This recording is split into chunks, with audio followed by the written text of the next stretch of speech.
thank today's event supporters. I don't know if you can see the whole screen behind me. I'm not on camera, so I can't see that, but these are our supporters. We have Bristol Myers Squibb. We have Mallinckrodt. We have Biogen, and we have Genentech.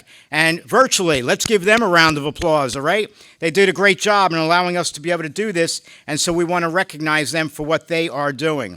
Before we go on to our final presenter of the day, who happens to be Dr. Aaron Boster, I just want to thank everybody, all right? It's not just our supporters. We have Bristol Myers Squibb. We have Mallinckrodt. We have Genentech and Biogen, okay? We have all of you, okay? We can't do these programs without you, okay? We have our presenters. I want to thank them. And I do want to thank our staff who's been working with this program today. Of course, Jennifer and Jill doing so much with all of our programs that I just want to say thank you to all of them.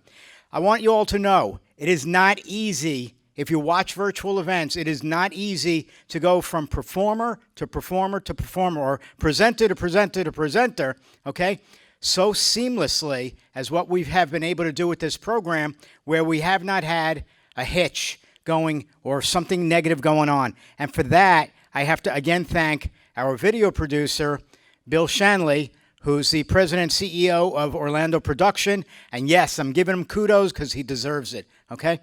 Next. Let's get on to Dr. Boster. Dr. Boster has been waiting very, very patiently, although if you really know him, he's not that patient of a guy, okay? But Dr. Boster is a board-certified neurologist specializing in multiple sclerosis and related CNS inflammatory disorders. He decided to become an MS doctor at the age of 12 as he watched his uncle Mark suffer from the disease in an era before treatment was available. Dr. Boster grew up in Columbus, Ohio, and attended undergraduate at Oberlin College.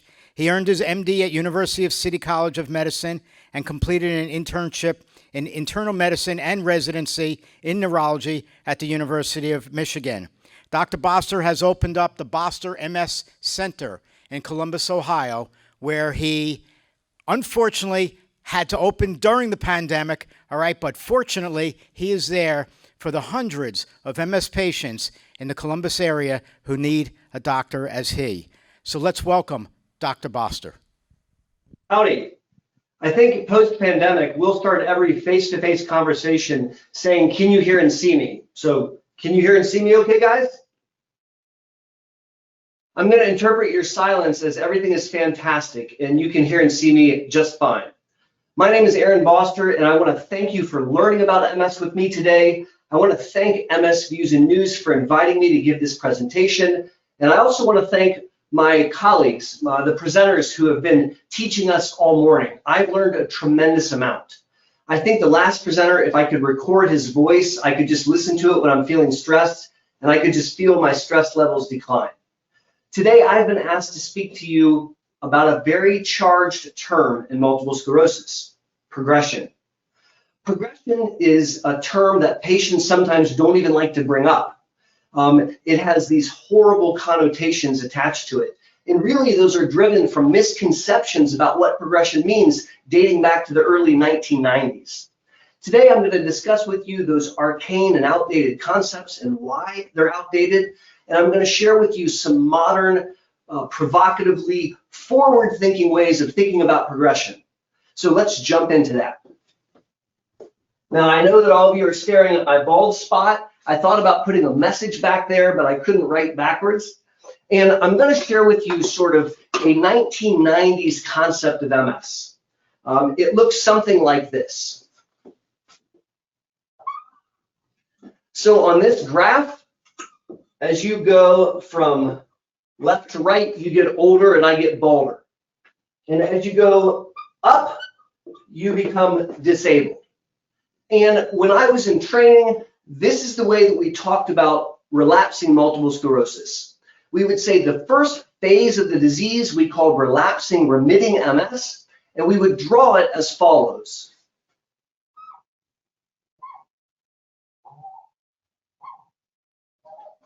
And what you see here is someone's moving forward in time, and then unfortunately they have an MS attack, an exacerbation, a relapse, a flare-up, where something bad happened. In this example, let's use optic neuritis of the left eye, and they can't see. And so their neurological disability increased. Now, fortunately, after a couple weeks and some steroids, they regained all of their function back. And then we move forward in time, they have another attack, et cetera, et cetera. But then we talk about the disease as follows. We discussed a slow, steady decline in function. And as if magic, we draw a line in the sand, and we call this phase relapsing remitting MS, and we call that phase secondary progressive. Now you add a layer on top of this misunderstanding and say that the drugs back then, we thought we were wrong, but we thought that they only worked to slow down relapses, and they did very, very little to affect progression. It's because of this simplistic understanding, both of the way that MS progresses over time and the application of therapies, that patients in clinic routinely would say, Dr. B, please, for the love of God, don't tell me that I have secondary progressive MS, as if I was giving them a phase 4 cancer diagnosis. This is a poor representation of reality. And today, I'm going to erase the board and I'm going to share with you 3 new ways of thinking about progression that help us better understand the reality of the disease and how we can intervene to slow progression. And that's right, I just told you that in 2020, we can slow progression of disability. So let's get rid of the old and talk about the new. Stop looking at my bald spot, please. That is male pattern baldness. There's nothing wrong with that. And the first example I want to give is one of a shotgun. Now, full disclosure, I don't own a firearm, but let's pretend that I owned a shotgun. I've got this giant shotgun, boom, and I blow a hole in that wall over there. Now, I'm in my own clinic. As long as I keep paying the rent, I don't think that they're going to charge me. And maybe my team thinks it's hilarious that Dr. B lost it and blew a hole in the wall. And so we're just going to leave it there. We're not going to repair it. We move forward in time, and the building where my clinic is housed ages. The materials and the walls age, and as the building ages, I have a question to ask you. Which wall falls first? The answer is self-evident. The wall that falls first is the wall that had the structural damage, where I blew the shotgun hole. It's going to give out first because it's weaker. Now, I want you to keep that concept in mind. As I share with you a more elaborate version of the same thing, I'm going to share with you the very best model to understand MS. It is called the topographical model of MS, invented by my good personal friend, Dr. Stephen Krieger in Mount Sinai. And I oftentimes refer to it as the leaking pool model of MS. So put away that old draft, think about the shotgun blast, and let me teach you a new model to understand multiple sclerosis.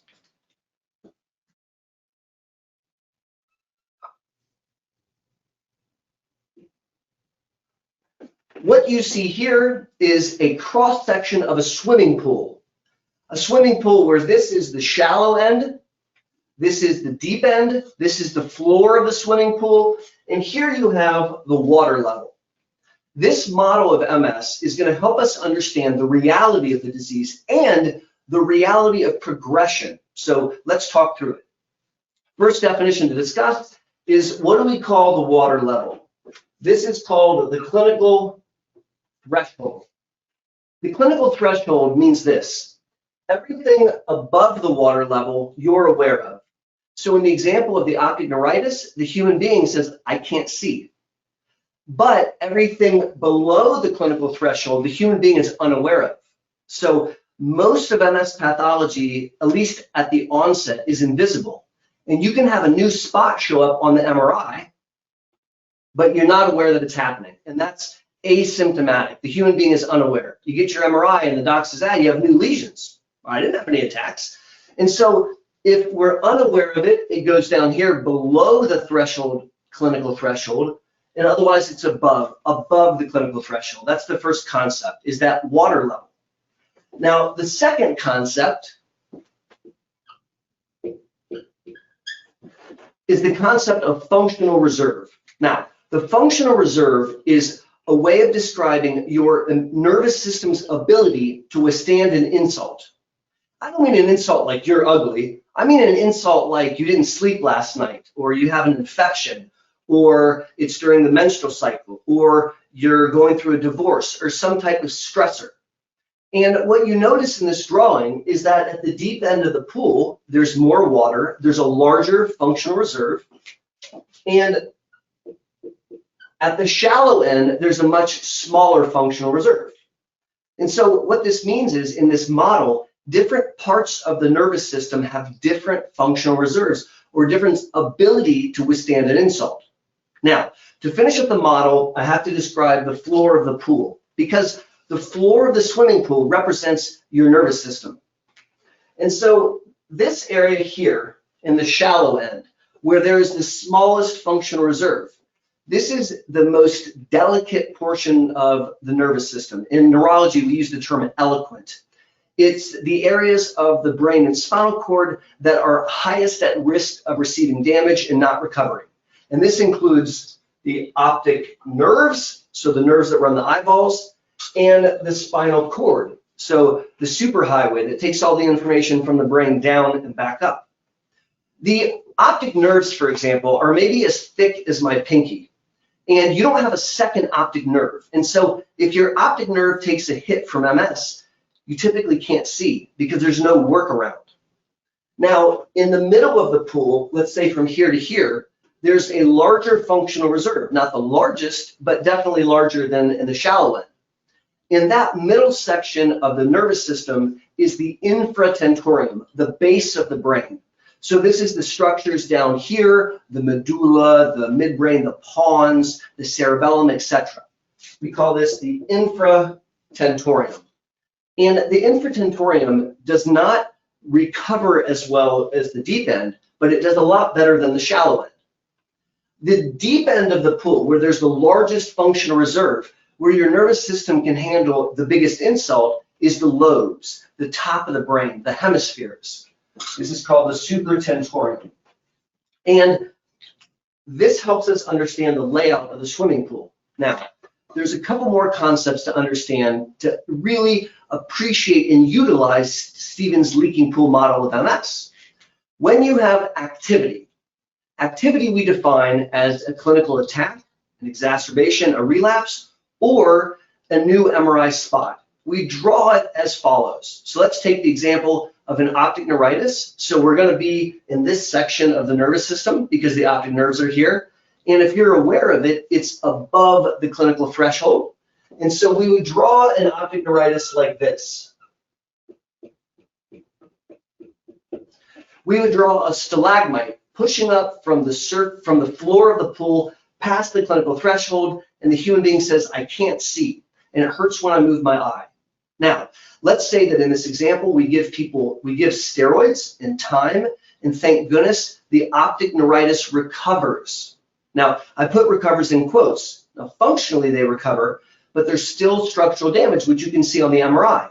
And so to reflect that, we have to redraw this as follows. I'm going to erase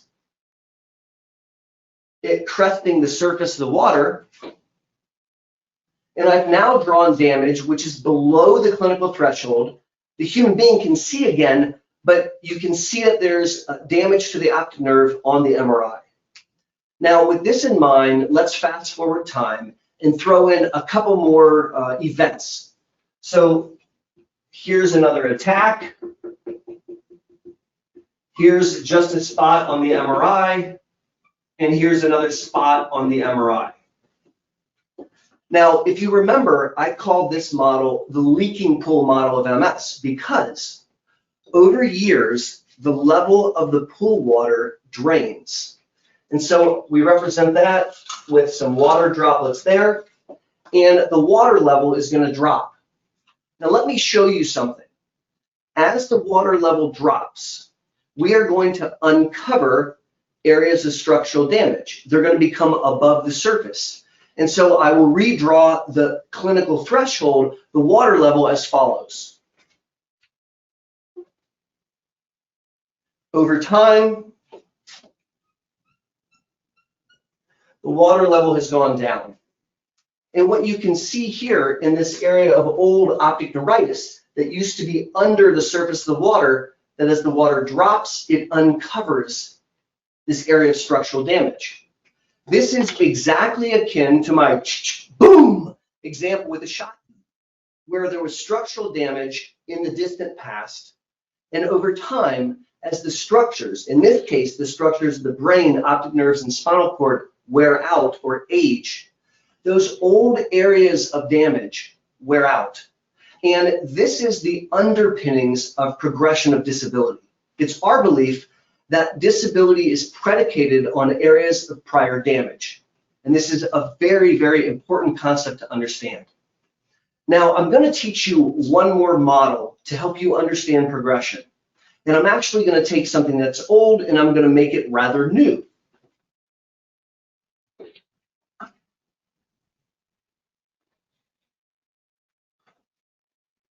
By the way, I really like giving a chalk talk. When it worked out that we weren't going to be able to be in person, I thought, you know, instead of doing traditional slides, why don't I just write on the board? And so I hope that you guys are appreciating this. It's sure a lot of fun to present to you from a distance using this method. And I now want to redraw something that I poo-pooed earlier. Again, we're going to create an X and a Y axis where time goes that way. And again, as you go up on the y-axis, you get sicker, or you get more disabled. And I'm going to throw up something that I drew earlier.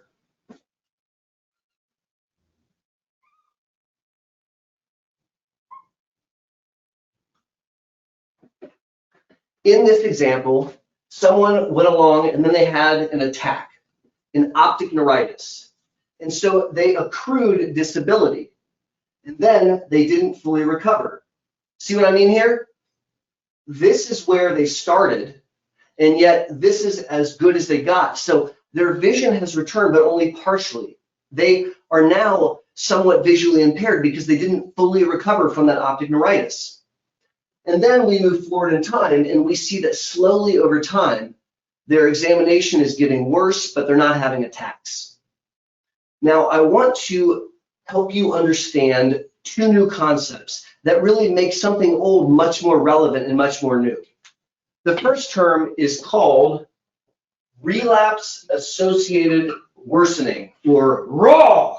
And relapse-associated worsening is really calling out the fact that this is where the baseline was, and this is where the new baseline occurred when the person didn't fully recover from their attacks. So this is an accrual of disability. This is progression of disability because of incomplete recovery from an attack. Relapse-associated worsening. Now I want to parse out what happened here. And we're going to call this something different. Progression independent from relapse activity, or PIRA. Here we see an area where they accrued disability independent from attack. Now, some of you at home are asking yourself, how is this different than the first model? Isn't this relapsing, remitting, and secondary progressive MS? Wait, this has been characterized during the first few years of MS. We did a couple clinical trials where we looked at people who had not had MS even 8 years. They were very early in their disease state. They had relapsing remitting MS. And what we found was the majority of disability that was accrued was not from incomplete recovery from attack. No, it was from PIRA in relapsing remitting patients. The stark reality is that there is no phase 1, phase 2. That doesn't really exist. If you have a relapsing form of MS, you are at risk of having attacks, and then you can recover fully or partially. And independent from attacks, you can have a slow, steady progression of disability as early as we care to look. Both are going on. Now, what do we do with this information? How can we apply this information to our daily lives and not just walk around thinking, oh no, woe is me, there's going to be progression? Because that's simply not the case. There are things that we can do to slow progression. In 2020, we can treat not just RAW, but we can treat PIRA. We can use things like disease-modifying therapies because they treat both of them. That's right. The modern MS medicines do more than just treat relapses. They slow progression of disability, and they do it as early as we care to look. So my first comment to you is that progression is not a dirty word. It doesn't mean phase 4 cancer and everything is lost and therapies don't work. Progression, when you really get down to it, is part of this disease process, just like relapses are part of the disease process. And today, I'm going to share with you 5 things that we can do to slow progression of disability. So let's jump into that.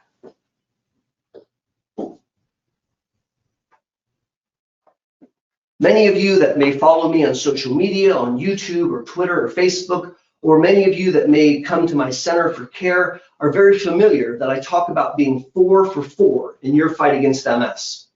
Being 4 for 4 in your fight against MS is my way of saying there are 4 things that I'm aware of that slow down the disease. And today, we need to talk about being 5 for 5. Being 5 for 5 is my way of conveying to you things that we can do today to slow the accumulation of disability. Number 1, don't smoke cigarettes. Smoking tobacco speeds up disability by almost 50%. If you are impacted by MS and you don't want to progress in your disability, then you don't want to smoke. And the good news is, if you quit smoking, you slow down that progression. And so quitting smoking or not starting smoking is one of the most impactful things that we can do to slow disability progression. And by the way, it's not just about smoking. It's about any cardiovascular risk factor. If you have high blood pressure, high cholesterol, diabetes, morbid obesity, inactivity, these are cardiovascular risk factors which cause a hardening of the arteries of the brain, and they accelerate brain aging. And coupled with the accelerated brain aging of MS, results in people impacted by MS getting worse faster. That's right. If you have high blood pressure and you're not treating it, you're making your MS get worse faster. That's a fact. Same thing if you have uncontrolled diabetes or morbid obesity and inactivity, just like with smoking. You can slow your disease down by adhering to the concept of brain health, by taking care of your body and your brain, and by helping with these very, very important cardiovascular risk factors. Number 1, don't smoke and attend to other cardiovascular risk factors. Number 2 is to supplement low levels of vitamin D. It turns out that low levels of vitamin D, we're talking about levels below 50, increase the risk to develop MS, but they also speed up progression of disability if you're low and have MS. And so by supplementing low levels of vitamin D, we use D3 in my clinic to drive the level up above 50, below 100, we feel that we can slow down disability in MS and slow down neurological disability simply by correcting an insufficiency of vitamin D3. And so the first of the 5 is to not smoke. The second of the 5 is to pay attention to vitamin D levels.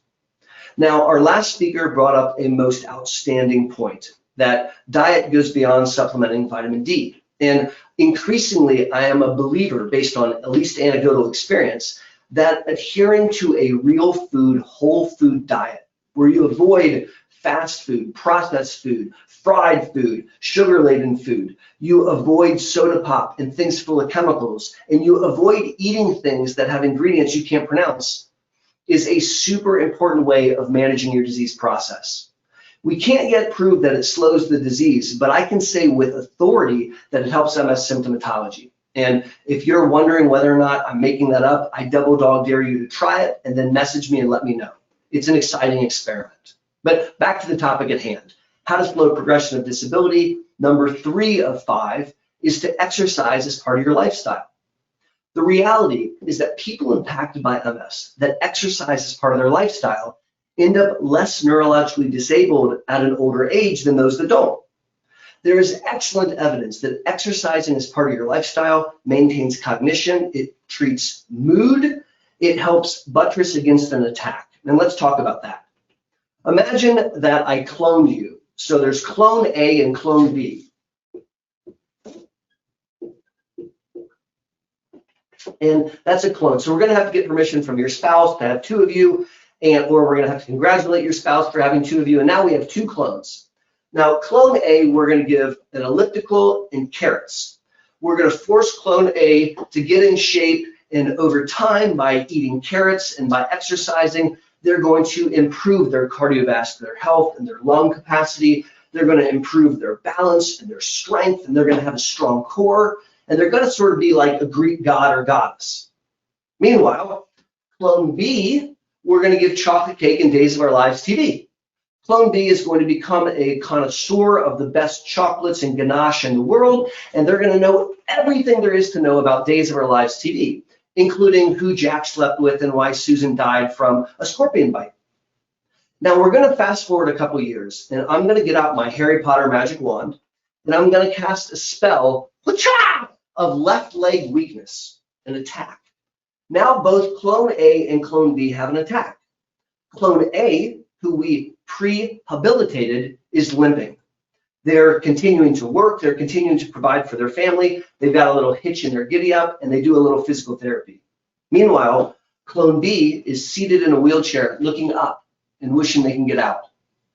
All we did while we prehabilitated clone A was we deconditioned clone B. And I'm not going to insult you by asking you which one you want to be. I know who you want to be. My point is that as we talk about being 5 for 5, as we talk about things that can slow down disability progression, we've talked about not smoking and about supplementing vitamin D, but the third thing is to exercise as part of your lifestyle.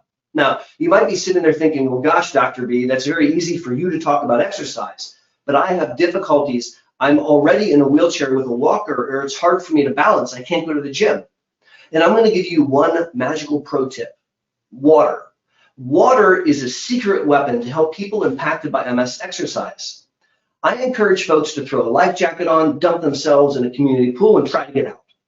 If you're floating in the community pool and you have a weak left leg, you weigh less. And so you can bear weight on that weak left leg when normally you can't.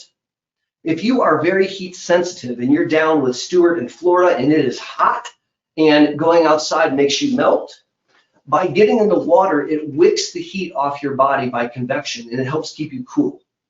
If you're off balance and you fall to the left, the water pushes back to the right. My point here is you can get a lot of exercise done in a swimming pool.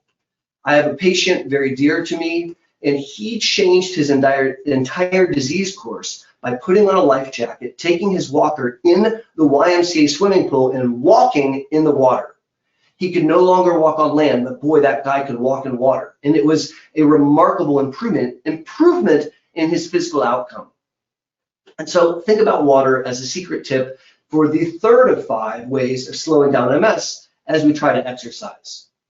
Number 4 is to take a disease-modifying therapy and make sure that it's working. A disease-modifying therapy is not about decreasing attacks only. It is not about decreasing contrast-enhancing lesions only. Disease-modifying therapies can slow progression of disability. They can slow PIRA. They can decrease attack rate, but they can also slow disability progression. And the modern disease-modifying therapies can help us achieve things like NETA, no evidence of disease activity, and even CDI, confirmed disability improvement. It is my strong biased opinion that if you are impacted by MS, you need to be on a disease-modifying therapy, and you need to make sure it's working. Now, I told you that instead of talking about being 4 for 4, I was going to talk about being 5 for 5. So what's number 5? And actually, Dr. Harris just talked about it for a solid hour. It's about stress management. Now, there has never been a time in our history in the last 100 years that it is more relevant to discuss stress management. Because not only is there a global viral pandemic, there is a global crisis in mental health.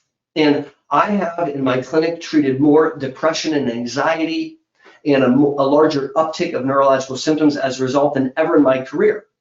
And so the 5th element to live your best life despite having MS and to slow progression of disability is to adhere to a daily activity of stress management. Whether that be mindfulness, the breathing that Dr. Harris just talked about, whether that be a form of meditation, You have to find what works for you. Now, the last topic that I was asked to discuss is another charged one, COVID-19, and how that relates to MS. COVID-19 data changes daily, and nerd immunologists like myself are constantly reading on the WHO website and the CDC website and trying to make sense of yes, no, vaccine. It's very, very frustrating. And today, I want to remind you of things that you can do to protect yourself and live your best life despite having MS. And it's exactly what I just talked about being 5 for 5. Let me break it down for you. Number one, don't smoke. Smoking increases the risk of death from COVID times 14. Times 14. So you increase the risk of death if you smoke cigarettes and you contract COVID-19. If that's not a good reason to quit smoking, I don't know what is. So now, not only is it beneficial to slow MS, but it's also beneficial to help buttress against a COVID-19 infection. Number two is to supplement low levels of vitamin D. And there is a body of evidence, although it's growing, it's small, that suggests that higher levels of vitamin D might be protective. Now, vitamin D is very safe in my opinion, and I would encourage you to talk to your provider about the right amount of vitamin D for you. But here it's doing more than just helping slow MS, which is awesome in and of itself. It also may be protecting us in some degree against COVID-19. Number three is to exercise as part of your lifestyle. Why is that relevant in COVID era? Because the better shape your heart is in, the better shape your lungs are in, the better you're going to fare, God forbid you get an infection. And so not only will exercise help slow neurological disability from MS, it will buttress you against the risk of an infection. Number four is to take a disease-modifying therapy and make sure it's working. And that's right. I think that you should be on a disease-modifying therapy even during a global viral pandemic, because long after COVID is over, you're still going to have MS. And if we took a break from disease-modifying therapy for a year or two during COVID, you are going to develop progression independent from relapse activity, and you are going to develop relapse-associated worsening. And I don't want you to have either of these. And so one of the very best ways to fight against that is to take a DMT. Now, there is a complex and important risk-benefit assessment that each individual person surviving and living and thriving with MS and their provider have to discuss. Because you are not MS, you're a human being. And there are risk factors such as a certain age, or being overweight, or being a smoker, or having heart or lung disease that may predispose one human being to have a rougher time with COVID than another. And we have to factor those in along with the disease-modifying therapy. And so I think it is critically important that we keep on keeping on with DMT, keeping in mind the new risk benefit that we must consider. Lastly, stress management. Dr. Harris said it very, very well. It is more important than ever that we unplug the interwebs, that we turn off the television with the news, and that we sit in the quiet of our own soul, and that we center ourselves and we manage our stress. And that's not just good for slowing MS, it's also good for your mental health in the setting of a COVID global viral pandemic. My name is Aaron Boster, and I want to thank you so much for learning about MS with me as I spent a few minutes today talking to you about progression of MS and a modern, updated understanding of it and what can be done to treat it. And then we wrapped off reviewing being 5 for 5 in your fight against MS. And with that, I will turn it back to MS Views and News and entertain any questions that you may have. Hey, Doc, thank you very much for doing that. That was an awesome way to demonstrate everything. I even like it better than the PowerPoints. It's so nice to watch what's going on. But we got to get a little brown spot for the backup here, or, you know, some beanie going there. Yeah, it's a good spot. You got too much light going over you, all right? That's funny. It's funny. All right, that's great. But thank you for doing this, okay? Jennifer, thanks for you doing all that you have done as well, and Jill too, and Bill too. All right, before we get into the questions, because I'm not going to get an opportunity to say this, all right? I want to let everybody remember to know that you are going to be getting an online virtual survey from us that we're going to need you to please fill out. Fill it out as best as you can, and also please provide any suggestions that you might have for us as we go forward, all right? And also, I need to remind everybody to please go to our virtual exhibit hall. You can do that by going to our website or clicking through that virtual journal that we sent to you as well. It's easily clickable to, from there. So you just open up that journal later on, see what's in there, find the different things to click on, and you'll find it. You'll be there, okay? All right, last, if you know people with multiple sclerosis who are not receiving information from MS Views and News, I'm asking you to please let them know, all right? Where else could they find programs such as we do? And where else can they get empowered with the information that our presenters provide? All right, it's really important for them to know that this is available for them, okay? And when they don't know something about multiple sclerosis, it's probably already on our YouTube channel. All these people that spoke here today have spoken for us many times in the past. They've given excellent program information to the MS community. And if you use our YouTube channel, you will find by using the search box that anything you want to know about multiple sclerosis is there. We've done a video on it somewhere in the last 8 years. Okay, so we want you to be able to look at that YouTube channel and be able to empower yourselves, your family, and those around you. Okay, now let's get started with the Q&A, which we are going to be doing for 25 minutes with Dr. Boster. And for anybody that's online waiting for their question to be asked, if it wasn't already given to us, please start typing it out, and we'll be able to ask it here online. Okay, thank you, Dr. Boster. I'm going to say thank you. I'll say thank you in a little while, but let's get started with the questions. Jennifer, take it away, please. Thanks, Stuart. Hey, Dr. Boster, how are you? Hey, Jennifer, I'm doing great. It's great to see you virtually. Yeah, great to see you too, and thanks for this presentation. That was awesome. We had a lot of questions that came in during the week, so I'm going to read those off to you too, and then Jill bounce back and forth with her live questions. Awesome. So this was our first question we had. Could there be more types of MS beyond the 4 primary types that we know of?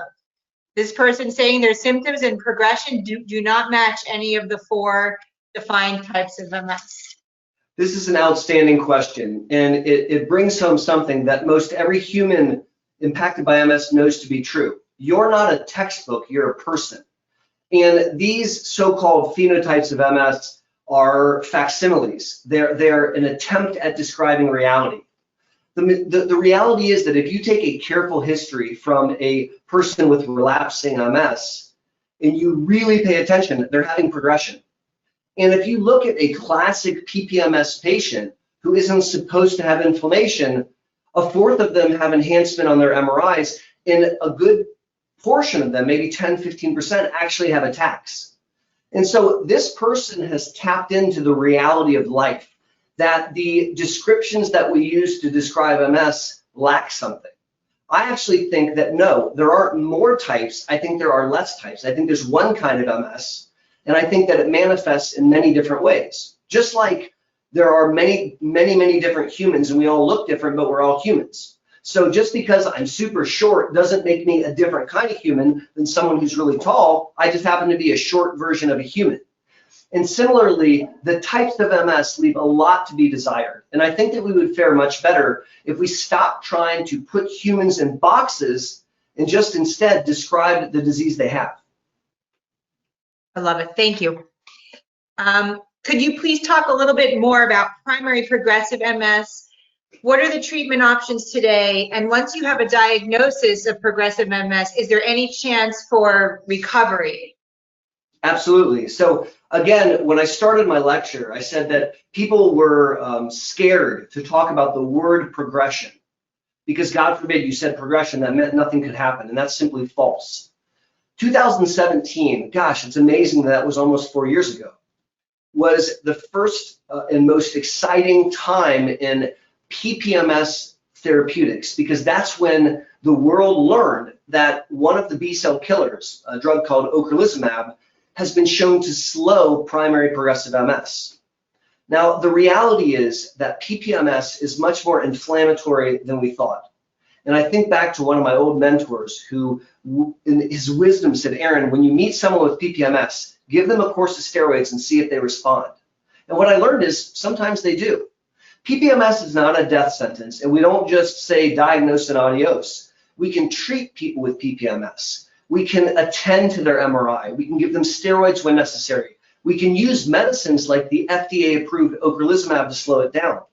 We also need to enforce the importance of brain health and the things that I just finished talking about, exercising as part of your lifestyle to stay physically fit and active, adhering to a healthy diet to not put on extra weight and keep your cardiovascular group intact. There's a host of things. Moreover, the future is very, very bright. Here at the Boster Center for MS, we're currently actively enrolling clinical trials in PPMS, studying exciting new compounds like BTK inhibitors.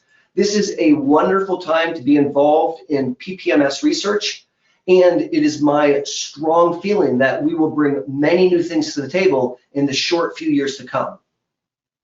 That's awesome. That's awesome work. And anyone that's looking to find Dr. Boster at the Boster Center, he's listed in the event journal today. His website's there, and you can see that here under handouts in your box here, or you can check your email. Stuart sent them out to you last night, so that's there too. Thank you, Dr. Boster. And I'm going to throw it over to Jill, see what's coming Jill. live, Jill.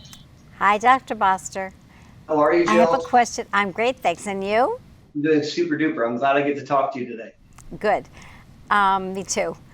I have a question here from somebody, and I think it's referring back to your swimming pool. It says, what can you do as water level goes down and you exercise? It's so frustrating. You wonder if the drugs really help with NIDA. So this is an excellent point. In reality, Jill, we need three kinds of therapeutics, three kinds of medicines to help with MS. And I'm going to throw that model up really quickly so I can make these points.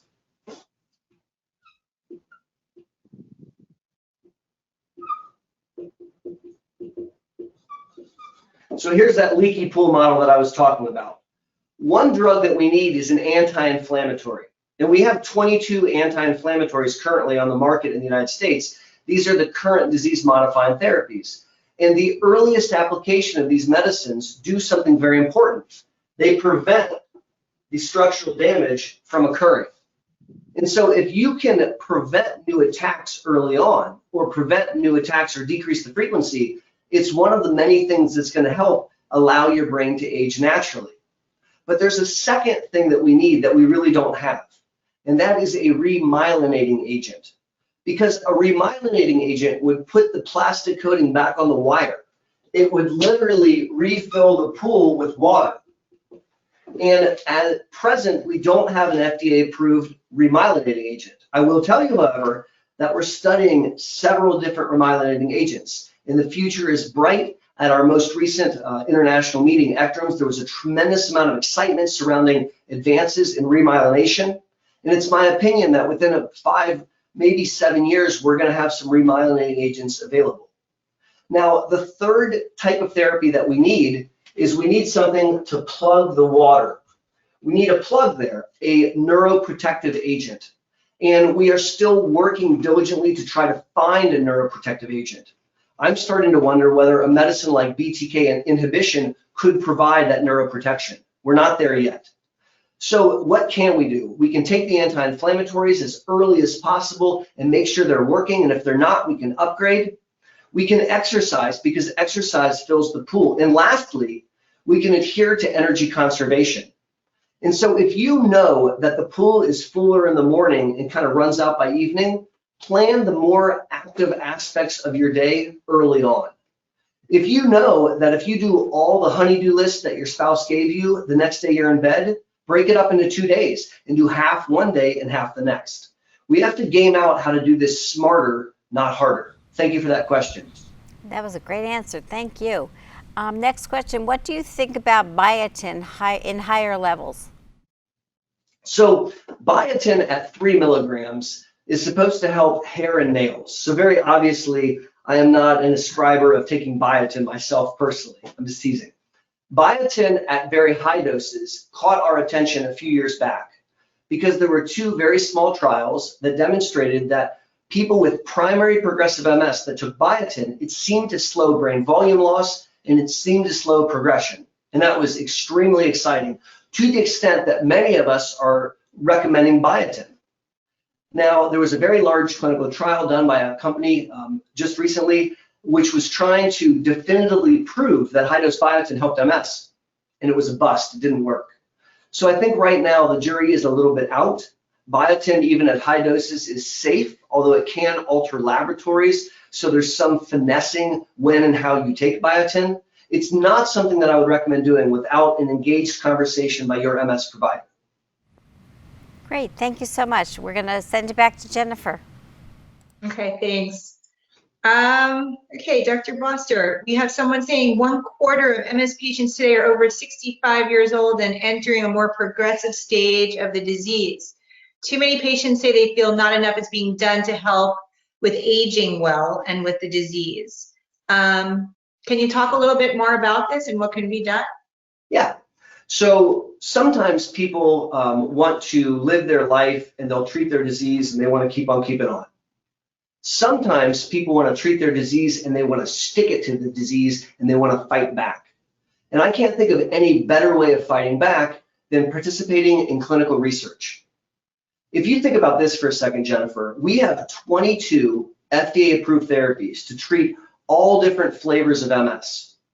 If people impacted by MS were not willing to volunteer their bodies to participate in research, we would have 0 therapies. So let's just take a quick pause and thank people impacted by MS that came before us for their willingness to contribute. And I'm being serious. Let's take a moment and say thank you. Now, what do you do if you're over 65 and don't apply for a clinical trial because they have a cutoff of 55, which I think is god-awful? Participate in a registry trial. At the Boster Center for MS, for example, we're actively enrolling patients into a registry, and it doesn't matter how old you are. It doesn't matter whether you use a cane or a walker or a wheelchair or if you're bedbound. We want to learn from you at any age because we feel that there's a lot to learn. And so if you are one of the folks that are over 65 and you feel marginalized, fight back and enroll in a registry trial where we can collect information and we can learn about the natural history of this disease. You're not done just because you reached a certain age, and we're not done treating you. And there are things that you can do to fight back. And signing up and participating in a registry trial, I think, is amongst many, many awesome, wonderful ideas, and I would ask you to consider doing that. Okay, great, thank you. And I know you just mentioned re-myelination and that there are studies done. This question is going back to the re-myelination, and if you have any more details on trials, and you said approximately 5 to 7 years, you think something might be? That's my guess. You know, what I would encourage you to do is reach out to your own MS provider and ask, do they have any current enrolling trials for remyelination, or are they aware of centers near them where they are? Most of the trials that I've been involved in are close to enrollment and we're trudging along, but there are constantly new trials being developed. You can also check on the FDA website and look at trials that are being registered, and much more to come in this area. What I want you to know is, even if you're not currently participating in a remyelination trial, many, many people impacted by MS are, and we are in the process of learning, and I do feel confident that within 5 to 7 years, we will have some drugs available to treat that aspect, to add more water to the pool. Very hopeful, thank you. Okay, we have another question. Yep, we have a question here from Carol. What do you think about Mavenclad, Mayzent, or Zeposia? So that's a fun question. I have to be cautious because this is not a drug talk. This is a talk about disease state. So if I use the generic names, Mavenclad is cladribine. It's a fascinating pill that you take in a discontinuous fashion to treat MS. You take 5 days, you wait a month, you take 5 days, you wait a year, that's weird, and then you repeat that process once. 5 days, wait a month, 5 days, and then you're done being treated unless you have new disease activity. Mavenclad, in many respects, is microinduction, because what you're doing is fascinating. You're trying to adjust the immune response to be less pro-inflammatory. It's an exciting concept in treating MS, and it's something I've definitely used in my clinical practice. Now, Mayzent, siponimod, is a Gilenya Me Too drug. And so Gilenya, which came out back in 2010, is an S1P1 receptor modulator. And Mayzent, siponimod, is nothing more than a new version of the same thing, where they removed one receptor. It's not bringing anything new to the market, in my biased opinion.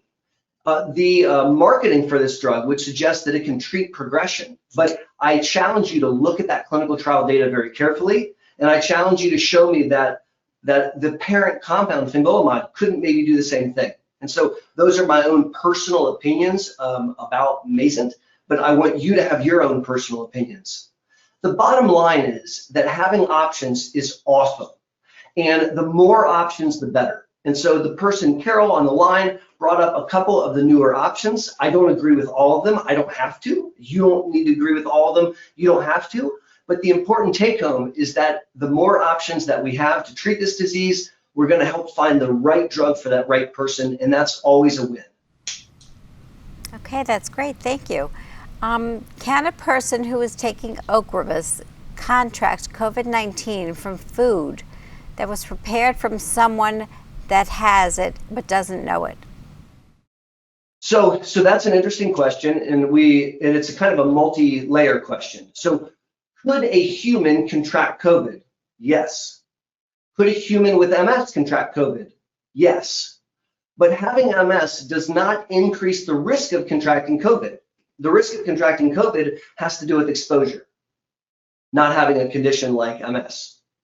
Could a human with MS on Ocrevus contract COVID? Yes.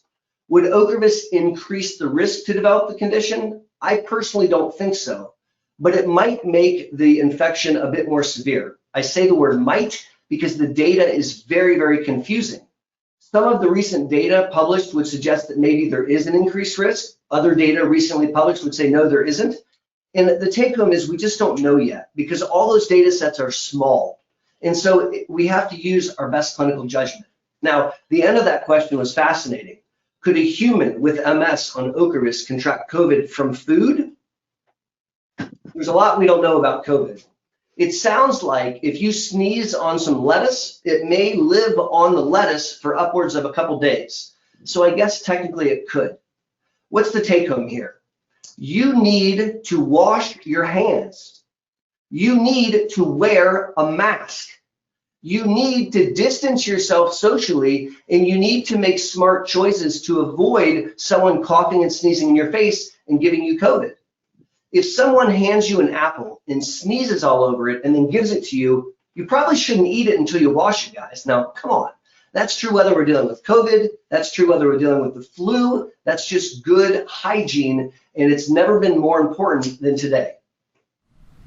Great. Thank you for that answer. I think, Jennifer, we're back to you.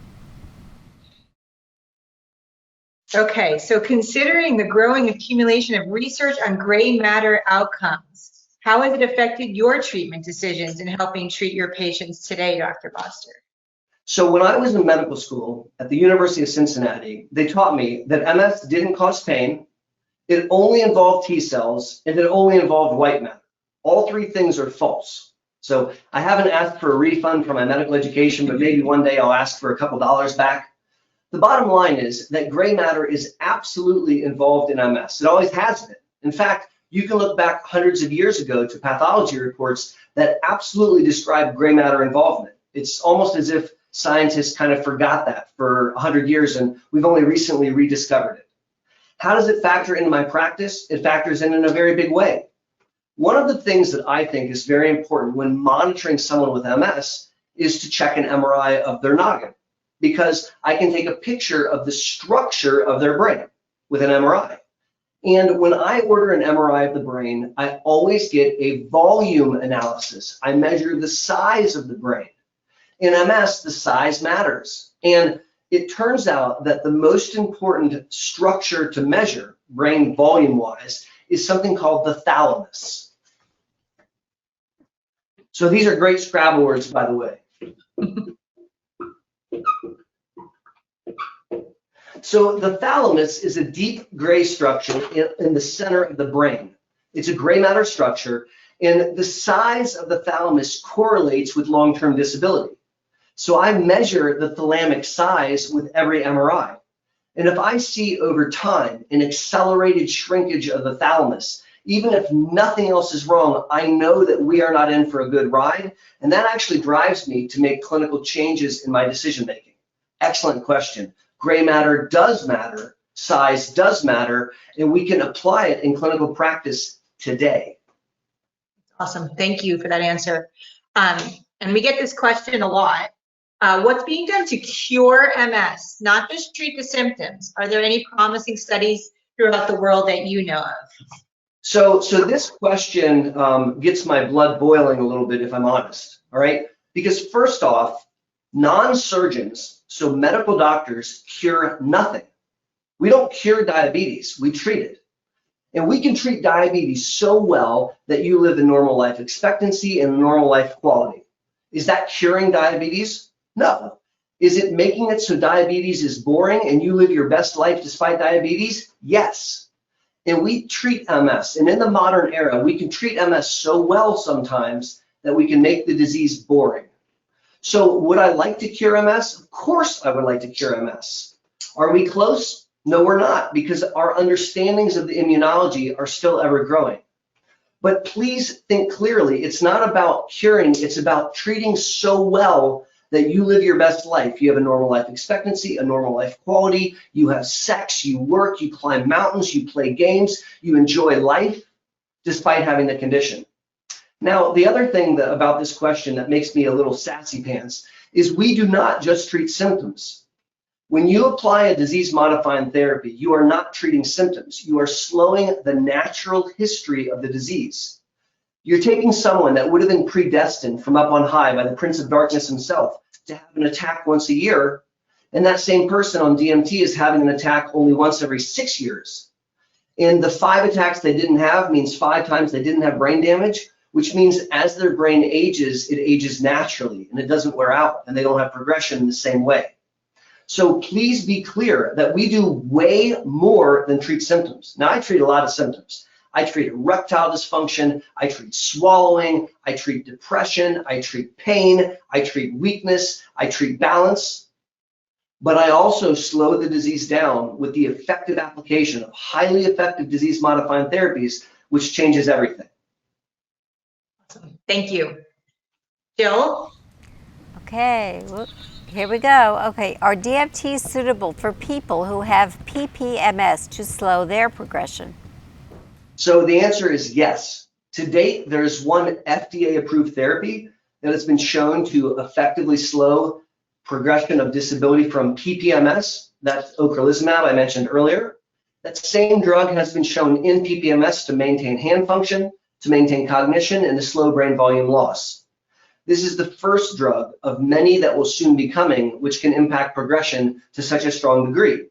As I mentioned a moment ago, at the Boster Center for MS, we're enrolling a trial where we're studying a new compound called BTK inhibitor. So, butyrate tyrosine kinase inhibitor.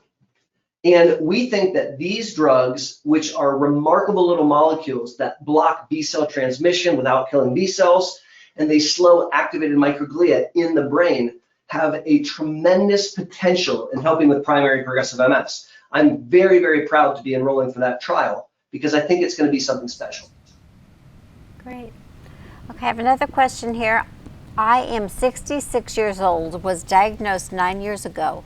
I was on interferon for 11 years. How could that be? But okay. I started not feeling well and stopped it in June 2019. Doctor now thinks I have lupus and it is affecting my kidneys. Should I get back on a DMT?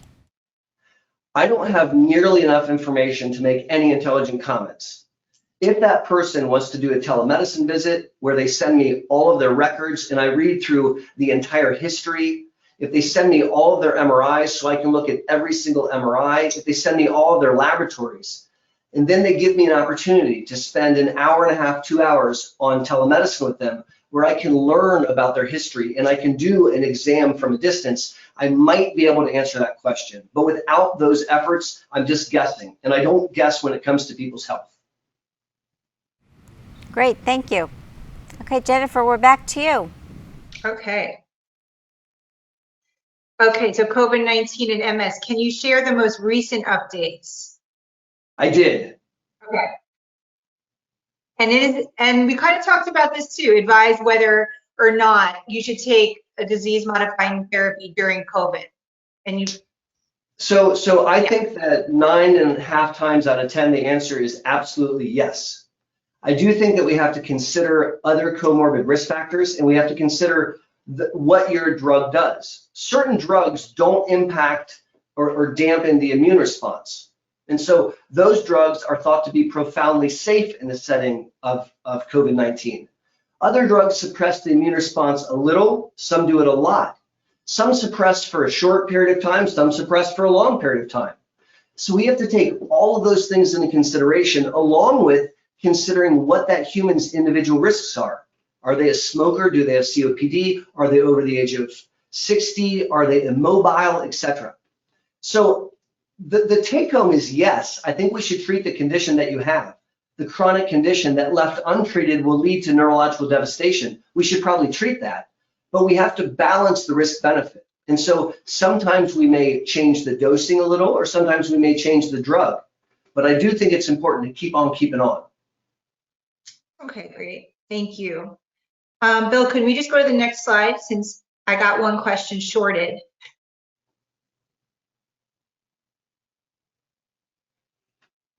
Next slide. Okay, well, I think you covered this one really well. So How does MS if you would progression like work? to understand this question, I would encourage you to watch the lecture that I just gave. Yeah. Hopefully over those 35 minutes, as we talked about a modern new way of considering progression, thinking about the shotgun model, boom, thinking about the leaking pool model, and thinking about concepts like PURA and RAW, it would help answer that question. Thank you so much. We really appreciate this. Anything else, Jill, that's coming in? I have a couple more questions. Somebody is asking, are patients from other states other than Ohio able to have telemedicine visits with you, and would insurance cover it? Yes. So we've been seeing patients from around the globe, including Sudan and Ireland and exotic places like Canada, as well as the great state of Florida and California and Vermont and around the world. Yeah, so that's not true just for me in my practice. That's true with telemedicine across the United States. So if you have a doctor in mind, you should check out and see if they're offering telemedicine. And at least through December, the laws that govern things like Medicare allow that to occur, which is maybe a silver lining behind what is otherwise a pretty yucky, unpleasant viral global pandemic.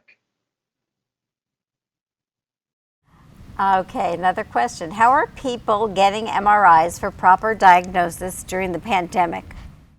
So they get the MRI the way they always did. Now, I'm very fortunate. My MRI partners that we use have a standalone 3 Tesla Siemens machine, which is kind of like a jet fighter plane. It's in a strip mall. They have a very small waiting room because they only take in 1 patient at a time. They only have 1 scanner, and they sanitize the whole thing in between images. And so you go to get your MRI. You're not waiting in a hospital lobby with a bunch of people coughing and sneezing. You're in an environment by yourself. You go in and get your scan. You leave, and they sanitize it. Those images are pushed directly to my center.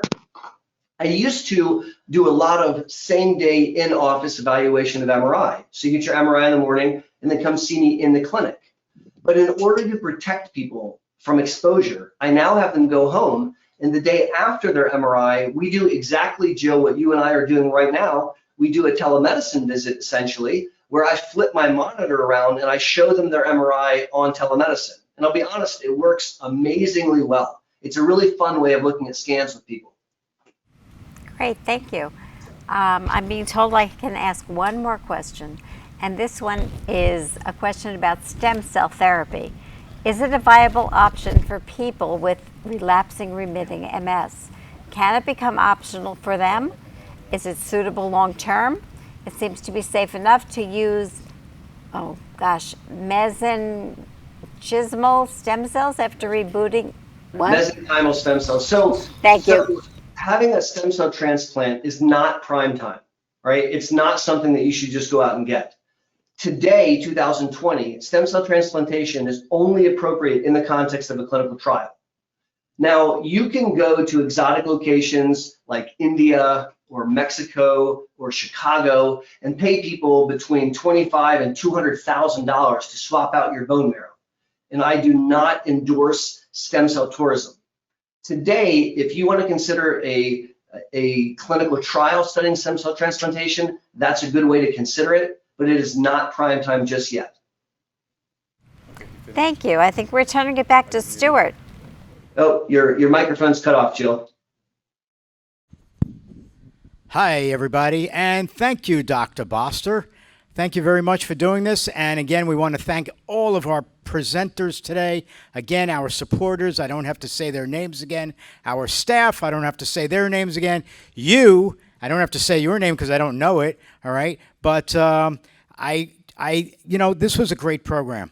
And we would love to be doing this live in person somewhere. We would love to be filling up the room with everybody being there and doing it, virtually as well. But unfortunately, we cannot do this at this time. So MS Views and News will continue to provide the MS community with all the empowering educational programs that we can. And again, though, we need suggestions from those that want to hear what we're able to provide. So remember to fill out those surveys. Remember to get it back to us. If you would like to provide us with suggestions on doing programs and we get enough of the same topic from a lot of different people, then hopefully we'll be able to do it, okay? So let's go forward. Let's just say thank you again to everybody for everything that happened with this program today. And I, Stuart Schlossman, again, say thank you to everybody. And that's it. We're done, all right? So say bye-bye and have a great night.